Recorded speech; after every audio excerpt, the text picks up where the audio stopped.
I'm James in the Net News Ledger newsroom. I'm here with Mary Kozorys, who's the New Democratic Party candidate for Thunder Bay Atikokan. Mary, the campaign's ongoing? Campaign is ongoing, James, and thank you very much for having me in today. I really appreciate the time that you've taken to talk about our campaign views. Now, you were saying earlier when we were talking that the New Democrats have launched a platform. Yes, the platform was released yesterday, and very proud to say that the platform really resonates with what I'm hearing at the doorstep, and that is a plan that makes sense. Now, what are the concerns voters are hearing that you're hearing from voters at the door? Well, James, if I were to give you kind of the top three, certainly the first being the cost of living in northwestern Ontario. We've been very, very hard hit. People's household budgets have been hard hit by very sharp increases in utility prices, the cost of gas, the cost of car insurance. So really looking at people's household budgets and the fact that a lot of the employment here is contractual and part-time.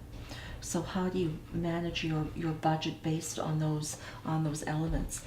And of course, another area that comes up all the time is health care. Mm-hmm. Access to primary health care, access to secondary health care, the creation of long-term beds, the aging population, the ability to care respectfully for people in their own homes.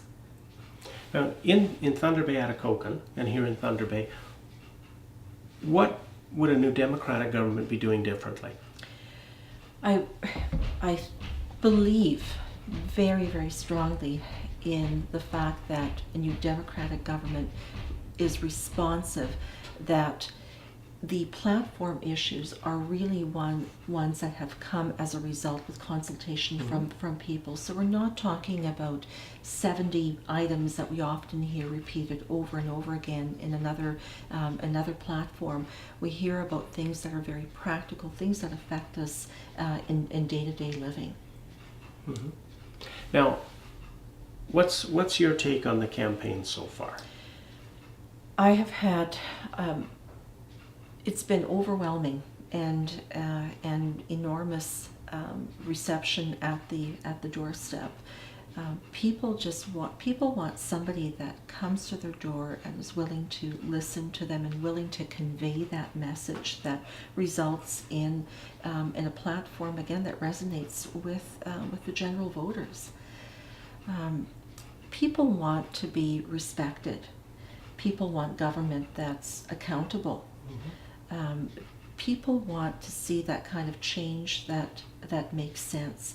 It's one thing to talk about change, but it's one thing to say, how can we make the kind of change that you're going to see in your pocketbook, that you're going to see reflected in your household budget, that you're going to see back in your community.